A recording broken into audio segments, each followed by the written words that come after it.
Acte 1. Un voyage mouvementé.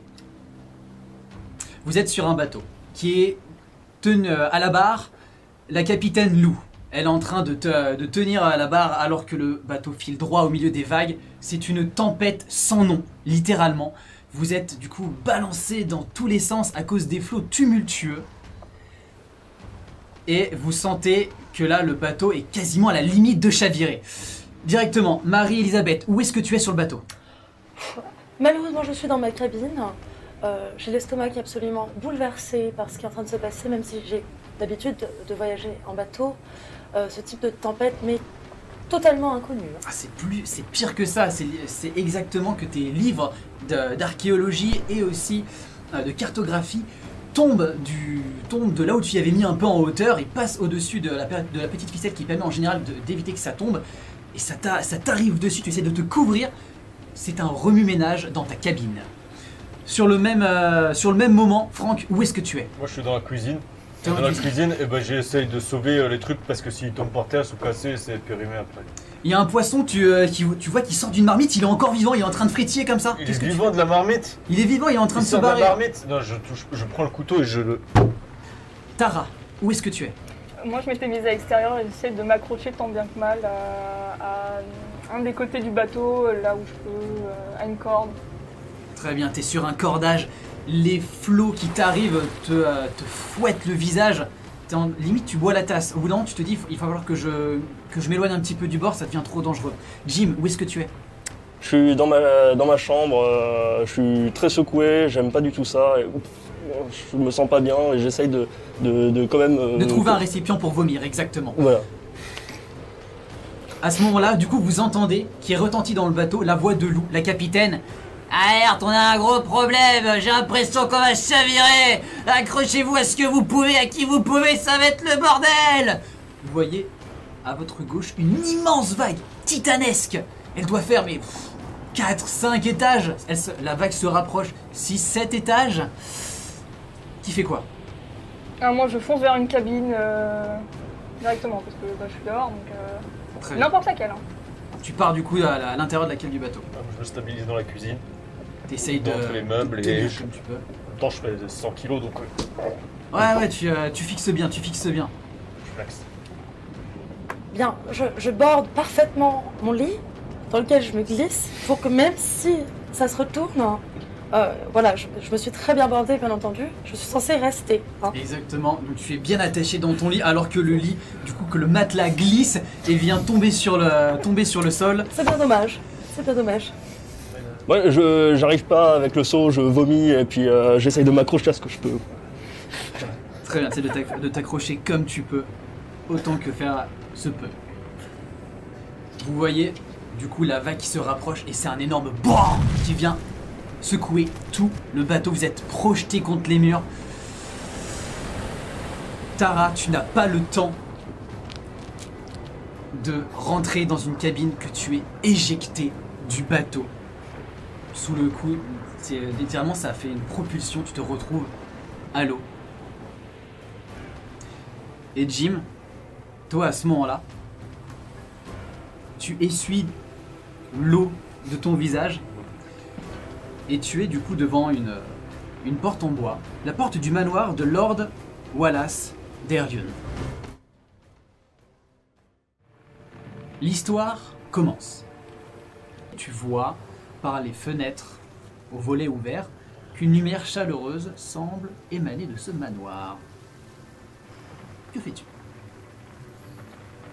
Je venais là pour une raison particulière.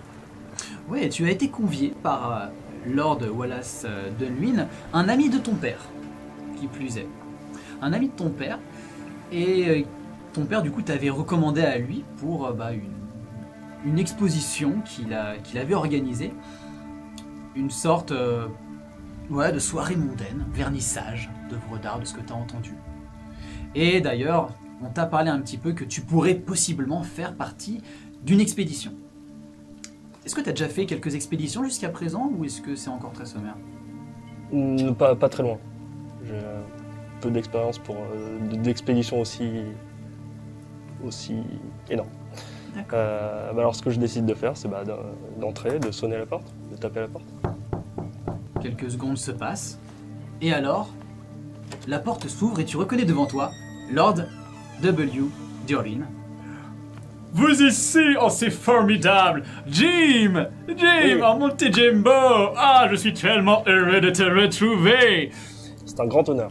C'est un homme qui est assez grand, un fort accent anglais, comme tu peux rapidement le remarquer, et très bien habillé, il a quelques petits éléments, des petites dorures. Il a un jabot qui est tenu par comme des espèces de petits crânes taillés dans de l'os, qui doit faire penser à une civilisation un petit peu étrange, parlant de son grand amour pour les civilisations étrangères. Et du coup, il est là, très jovial, il te regarde. Jim, voyons, rentre. Ah, tu as fait bon voyage? Très bon voyage, monsieur, très bon voyage. Merci de m'inviter. Mais tout le plaisir est pour moi. Et quand tu rentreras, bien évidemment, tu salueras ton père. Bien. Écoute. Les domestiques vont s'occuper de toi. Pose-leur tes affaires, il n'y a pas de problème. Et rejoins-nous dans la salle. Il y a plusieurs convives qui seront là pour t'accueillir. Et il repasse 2 portes battantes. Au moment où ces dernières s'ouvrent, tu entends beaucoup de bruit, de gens qui parlent, très légère musique. Et un homme très sommairement habillé, avec une petite moustache très fine, s'approche de toi. Monsieur, puis-je vous débarrasser? Oui, bien sûr, tenez. Il prend ton veston, qui le met contre son bras, et semble partir par une autre porte. Tu es dans ce vestibule. Très bien. Et ben j'entre. Tu découvres face à toi une sorte de salon très coloré avec des peintures sur les murs, des têtes d'animaux en trophée qui sont un petit peu plus en hauteur, un vieux sabre au-dessus de la cheminée. La maison que l'on s'imagine, qu'on pense maison, manoir d'un lord. Au milieu, une grande table recouverte de nourriture, de gens qui sont en train de se servir de fontaines de probablement champagne, qui plus est. Sur le côté, tu entends un Jim, viens donc, laisse-moi te présenter ma fille, viens. Très bien. Marie-Elisabeth, tu as ton père qui est à côté de toi, toujours très éloquent, avec sa prestance. Tu sais qu'il est très respecté et tu vois que les gens, même certains sont là uniquement pour son rang, on va pas se le cacher, juste parce que ça rend bien d'être à une soirée mondaine. Et tu vois arriver devant toi Jim. Tu l'as rencontré, il me semble, déjà, lors de tes études? Il est vrai que son visage me dit quelque chose, je l'ai potentiellement croisé. Oui, peut-être au thé, lors d'une après-midi d'études, tout à fait.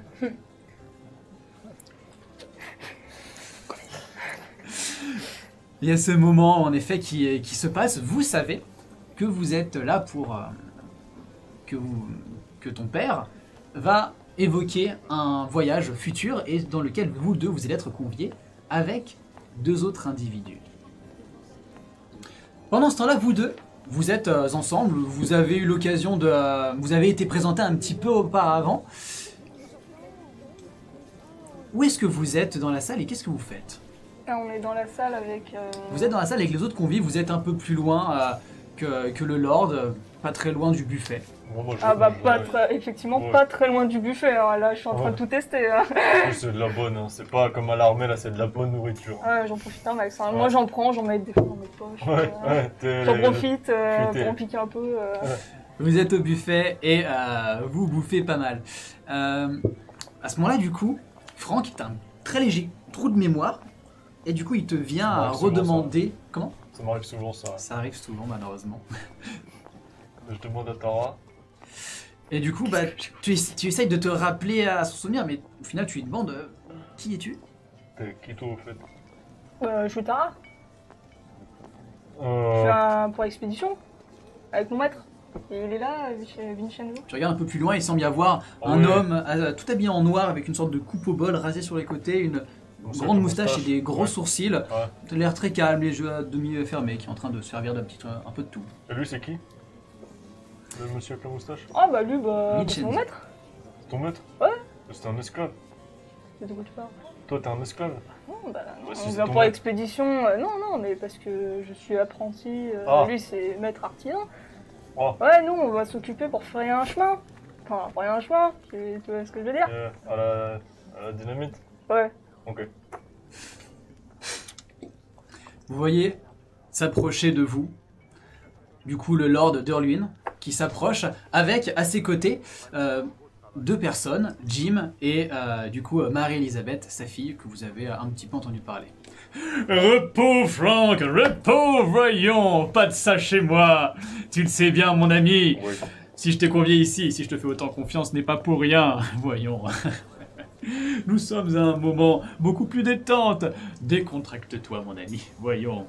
Bon, je vois que la petite assemblée, votre petite équipe est maintenant réunie. Je vous laisse faire un petit peu connaissance. Je dois aller m'assurer que tout est prêt pour l'exposition. Je reviendrai vers vous un petit peu plus tard, n'est-ce pas? Oui. Ma fille, Bien je sûr, te... papa. Tu vois, il s'apprête à te pincer la joue, mais il se ravise directement. Il te caresse du coup sur le côté de la tête. Il a un sourire qui est très calme, très détendu. Ça faisait un petit bout de temps qu'il t'avait pas vu. Tu étais parti pour tes études ou pour une expédition peut-être? Pour mes études. Pour tes études, Il est exactement. vrai que cette expédition va être ma première expédition. Oh. Mhm. Ok. Je serai garante de son bon déroulement.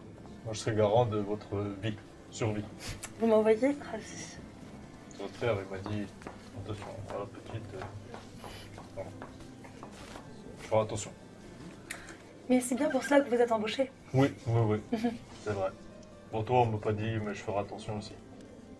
Le Lord s'en va et vous voyez du coup partir un petit peu plus loin, donnant du « Ah mon cher ami, bonjour, vous êtes ici !» Il repart un petit peu comme ça. Vous êtes du coup dans cette salle, assez animée. Bon, maman, quand je les vois arriver, je m'y suis vite fait. Tara, hein, vous êtes sûrement les filles de... Jim, enchanté. Et- Marie-Elisabeth, Ouais. Darling, vous l'aurez compris. Puis-je peut-être vous faire une petite visite des lieux? Ah bah ça va, hein, j'ai déjà bien visité le lieu. Hein. On a déjà bien visité le buffet, ouais. Ouais, etc., on a bien visité le buffet. C'est très très bon. Après, il y a peut-être d'autres buffets qu'il faut visiter aussi. Pas forcément, c'est Ah. bien vrai, Jim.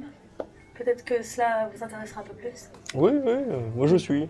J'aimerais donc Je connais pas réaliser bien la le maison. tour de cette salle pour montrer les quelques trésors que nous avons accumulés avec papa, mon cher père. Vous commencez à vous diriger en direction d'un mur où elle veut vous présenter différentes œuvres et tu vois qu'au pied de ce mur, alors qu'en effet il y a des belles peintures et autres choses sur les murs, il y a sur un fauteuil une femme habillée en habit de soirée. Une coupe dans la main et elle regarde un peu dans le vide. Je connais son prénom. Non, ça te dit rien. Elle a l'air d'avoir à peu près la trentaine. Assez bien habillée, pas forcément plus d'informations sur le coup. Non, tu ne la connais pas. J'appelle l'un des majordomes, bien devant lui. Oui, Madame Elisabeth. Cette jeune femme n'a pas l'air de se sentir bien. Pourriez-vous peut-être vous enquérir de sa santé, Voulez-vous que je lui serve un verre d'eau peut-être? s'il vous plaît? Je fais selon vos désirs. Et il part. Et tu vas voir un peu plus tard qu'il va revenir pour lui donner un verre d'eau et puis il va l'inviter à la suivre un petit peu. Bien entendu, je lui indique à cette jeune femme que si elle a besoin de quoi que ce soit, elle est notre hôte. Hein. Si jamais elle se sentait mal, elle pouvait tout à fait consulter l'un de nos majordomes. Ouais, c'est vous la chef ici en fait. J'habite ces lieux, tout à fait. Ah oui, c'est vrai, oui, j'avais oublié. Ouais, ok. La femme est emmenée, t'as vu qu'elle a essayé de te regarder, mais qu'elle est plutôt louchée en fait, et elle est amenée un peu plus loin. Je glisse au majordome. C'est tout alcool, s'il vous plaît, elle n'a pas l'air de très bien y réagir. Concernant la dame, et pas concernant les convives, n'est-ce pas? Concernant la dame, bien entendu. Bien évidemment. Nous ne laisserons plus écluser aucune de nos bouteilles. Remplacez toutes ces consommations par de l'eau. Ce sera fait selon vos désirs. Ouais, puis peut-être ramener un seau sinon. Parce que bon. C'est une très bonne suggestion qui ne sied pas particulièrement dans la bouche d'une jeune femme. S'il vous plaît, prenez les mesures nécessaires. Il y a tout qui On va va mieux sortir là. avec un seau. Au fond de la pièce, du coup, pas très loin de là où tu es, il y a un grand rideau rouge, duquel sort assez précipitamment le lord du coup d'Erlion, qui sort comme ça. Il émet un petit sourire, contemplant la trentaine de convives qui est là. Mes amis, chers convives, rapprochez-vous. Il est temps que je vous parle un petit peu plus de la raison de votre présence. Les gens commencent à s'approcher. Vous faites de même ou est-ce que vous restez un peu en arrière? Qu'est-ce que vous faites? Ils sont proches, ils appellent. Oui, Bien. on se rapproche. On se rapproche. Proche, bien entendu. Ah oui. Très bien. Premier rang, s'il vous plaît. Je suis Parfait. très haut donc je vois. Tout le monde commence à s'approcher. Bien. Et vous entendez crier de l'autre côté de la salle. Je suis pas ivre. Je suis juste malheureuse. Les portes battantes s'ouvrent et vous voyez la femme qui entre en criant ah et qui pose ses mains sur une partie du buffet et qui balaye en voyant les bouchées tomber au sol, les espèces J'essaie de rattraper de tout ce que je couper. peux. Il y a une très belle bouteille de champagne très riche à tous les coups. Tu te jettes au sol, la bouteille passe entre tes deux mains. T'as été un peu dans les cuisines et tout ça. C'était un vin tellement bon. Toute cette nourriture gâchée. La femme qui t'es du coup au pied de la femme. Elle met un pied sur ton dos, t'es tellement robuste que tu la sens pas forcément, et elle continue à crier, et elle prend un plat avec... Je la avec mes deux bras là, je la maîtrise Au niveau sans de lui la faire tête. mal, mais genre, tu sais, des bras comme ça là. Clac. Elle a peur d'un coup, elle se ravise, et elle prend une pomme qu'elle te jette dans la figure. Ah, elle a réussi à s'enlever de mon emprise. Bah du coup tu l'as pris la taille, elle avait pas les bras sur nus. les bras. Paf. Tu lui chopes les bras et elle fait « Laisse-moi, espèce de rustre! Vous n'avez aucun droit de tenir une duchesse !» Elle est en train de faire esclandre. Vous qui êtes un peu plus à l'extérieur, vous voyez que tous les gens sont choqués. Je la soulève et je l'amène au majordome comme ça. Je l'enlève de la scène. Qu'est-ce que vous faites? J'ai le droit de boire! Tu la mets comme ça. Et je l'amène loin vers les domestiques pour qu'ils s'en occupent. Tu pousses les portes battantes avec elle et tu la prends à domestique qui sont nous sommes vraiment désolés, nous allons lui faire prendre l'air. Merci. Ils la prennent, tu vois qu'elle se débat. Et l'eau aussi. Faut lui faire l'air ou l'eau. Et ils la font sortir du manoir. Tu retournes dans la salle principale? Oui. Très bien. S'il vous plaît, ne faites point attention à ce qui s'est passé, et j'en profiterai pour vous présenter notre très cher Franck, qui a eu l'occasion de faire l'armée, et qui était nôtre ce soir, comme vous pouvez le voir, pour notre meilleur. Pour ceux qui doutaient de son aspect rustre, il vous a prouvé qu'il était d'une plus grande utilité que la plupart d'entre vous. Merci beaucoup, Franck, merci. Rapprochez-vous, il est temps que je vous dévoile la raison de votre présence ici. Il est temps. Il pose ses mains du coup sur une sorte de grand rideau rouge qui semble être attenu par des petites pinces au plafond. Que vous sachiez. Il donne un énorme coup pour tirer le grand tissu.